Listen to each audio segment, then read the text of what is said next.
नमस्कार, जय हिंद दोस्तों। मैं आपका दोस्त शुभम गिरी आप सभी लोगों का हार्दिक स्वागत करता हूं अपने YouTube channel study with Shubham Giri में।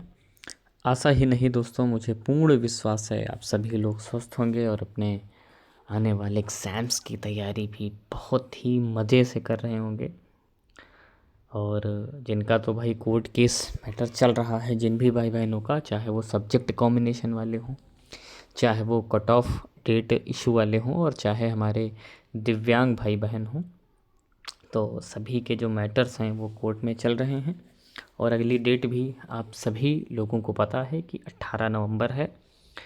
और उस दिन सारे फाइनल डिसीजन आने के पूरे पूरे चांसेस हैं कि केस ख़त्म हो जाएगा दिल्ली हाई कोर्ट में। और उम्मीद है कि बच्चों के पक्ष में दोस्तों निर्णय जो है पूरा आएगा।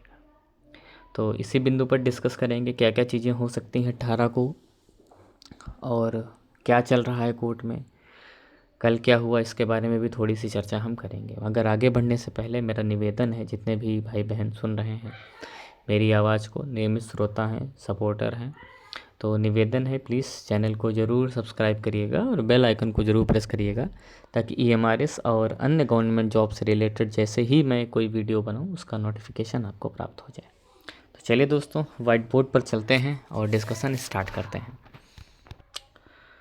दोस्तों, आप सभी लोग जानते हैं कि 11 नवंबर यानी कल सुनवाई जो थी वो होनी थी, और डिसीज़न कल ही आने वाला था। मगर रिक्वेस्ट की गई थी कि जो मैटर आपका सब्जेक्ट कॉम्बिनेशन की जो डेट कल लगी हुई थी, तो उसके डिसीजन के साथ में हमारा जो कट ऑफ डेट का जो मैटर है उसको सम्मिलित ना किया जाए, क्योंकि दोनों मैटर अलग अलग हैं। ठीक है, सब्जेक्ट कॉम्बिनेशन अलग है, कट ऑफ डेट इशू अलग है।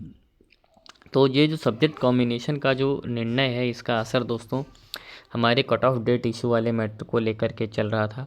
और हमने रिक्वेस्ट की थी कि सर हमारी जो भी सुनवाई है आगे की, वो इस 11 नवंबर को यानी सब्जेक्ट कॉम्बिनेशन वाले मैटर से इसको दूर रखा जाए और 18 नवंबर को रखा जाए। तो हमारी बात को सुना गया और हमारे मैटर को जो है 18 नवंबर को ट्रांसफ़र कर दिया गया। यानी जो पुराना मैटर है, नए केस की तो सुनवाई 18 नवंबर को होनी थी। यानी अब ये मान करके चलिए दोस्तों, जो 18 नवंबर की डेट है काफ़ी ज़्यादा निर्णायक होने वाली है। और आशा ही नहीं, मुझे पूरी उम्मीद है कि इसका जो निर्णय आएगा वो 99% हमारे बच्चों के पक्ष में आएगा, फेवर में आएगा। एक चीज़ तो दोस्तों ये है। और दूसरी चीज़ मैं बता दूं कि रही बात डिसीजन की, तो अभी भी लड़ाई में आप लोग हैं। अगर आपको ये लगता है कि डिपार्टमेंट पूरी तरीके से हावी हो चुका है और केस पूरा एक तरफा डिपार्टमेंट की तरफ ही चल रहा है, तो ऐसा बिल्कुल भी नहीं है। केस वो लड़ रहे हैं, उनका काम ही है लड़ना, वकील हैं, फ़ीस लेते हैं डिपार्टमेंट की, तो वो तो लड़ेंगे ही लड़ेंगे। लेकिन दूसरी चीज़ दोस्तों ये है कि बच्चों का भी पक्ष काफ़ी मजबूत है, क्योंकि जो आपका चैप्टर नंबर 4 दोस्तों है, और ये भी मैं बता दूं, चैप्टर नंबर 4 के बेस पे ही हम पूरी लड़ाई लड़ रहे हैं। चैप्टर नंबर 4 के बेस पे ही पूरी लड़ाई जो है कट ऑफ डेट इशू वाले लड़ रहे हैं, और उसी के बेस पे सब कुछ है। मगर अभी भी चैप्टर नंबर 4 का जो जवाब है वो डिपार्टमेंट ने संतोषजनक नहीं बताया है। वो सिर्फ इतना कह रहे हैं कि it is the part of A chapter number 1, यानी ये उसी का एक्सप्लेनेशन का भाग है, अलग से नहीं है। भाई अलग से नहीं है तो चैप्टर नंबर 1 में ही लिख देते, 4 में लिखने का कोई मतलब ही नहीं है ना। और chapter number 4 is clear mention कि the last date is the qualification date, यानी कि जिस दिन आप फॉर्म भर रहे हो उसी दिन आपकी जो भी क्वालिफ़िकेशंस हैं वो पूरी होनी चाहिए। तो आखिरी डेट जो थी वो फॉर्म भरने की, वो 19 अक्टूबर थी। तो अगर सही मायने में देखा जाए तो जो क्वालिफ़िकेशन की जो लास्ट डेट होनी चाहिए वो 19 अक्टूबर ही होनी चाहिए। ठीक है, तो ऐसी आशा ही नहीं, पूरी उम्मीद है कि जो एक्सटेंडेड डेट हो जाएगी केस जीतने के बाद, वो 19 अक्टूबर हो जाएगी। और इसी को मान लिया जाएगा कि जितने भी बच्चों ने 19 अक्टूबर तक अपना फॉर्म सबमिट किया है, भरा है, उन सभी को उस डेट में समाहित किया जाएगा और उनको रिजेक्ट नहीं किया जाएगा। इस बेस पे दोस्तों हम सभी लोग जो है वो केस लड़ रहे हैं, जितने भी हमारे से तात्पर्य मेरा बच्चों से होता है, कट ऑफ डेट इस वालों से होता है। ठीक है। और मैं तो भर्ती से स्टार्टिंग के ही बच्चों के पक्ष की बात करता हूँ। बहुत सारे लोग एंटी होते हैं जो चाहते हैं कि इनको बाहर हो जाए, उनको खुशी मिलती है ना। तो किसी को दुख दे करके अगर आप खुश होते हैं तो आपकी एजुकेशन में कहीं ना कहीं कोई कमी है और आप एक स्वार्थी व्यक्ति हैं। ये आप क्लियर मान करके चलिए, आप इसको कहीं भी जस्टिस या सही नहीं ठहरा सकते हैं। और बाकी 18 नवंबर पर मेरी भी नज़र है। 12 नवंबर आज हो चुकी है, बीच में देखें तो दोस्तों सिर्फ 5 दिन शेष हैं।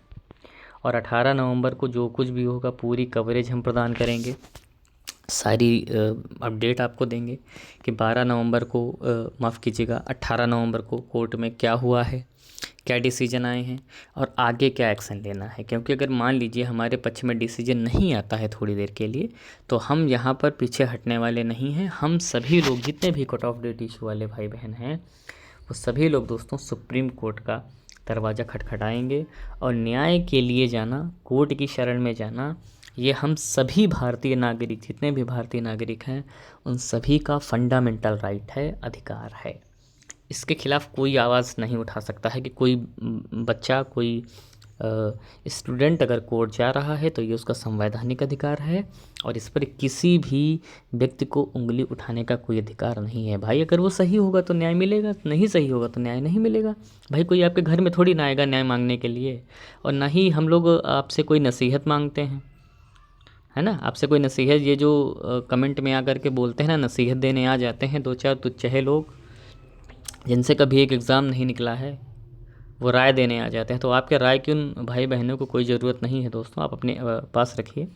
जिनके अधिकारों का हनन हो रहा है, जिनके फंडामेंटल राइट का हनन हुआ है, ठीक है, और जिन लोगों को दे दी गई है ज्वाइनिंग और बाकी घर पे बैठे हैं, जिनको पहचान गए, जिनको नहीं जान पाए, तो उनके अधिकारों का हनन हुआ है, ठीक है।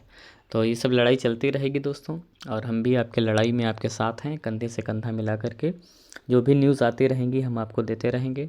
बस आप हमारा सपोर्ट करते रहिए ऐसे ही जैसे आप कर रहे हैं, और हम आपका ऐसे ही करते रहेंगे। तो आज की वीडियो में बस इतना ही रखते हैं। जैसे ही हमें अन्य कोई अपडेट मिलेगी मैं तुरंत उपस्थित हो जाऊंगा आपके समक्ष वो नई वीडियो लेकर के। तब तक आप अपना ख्याल रखिएगा और मेरे साथ बोलिए जय हिंद, जय भारत।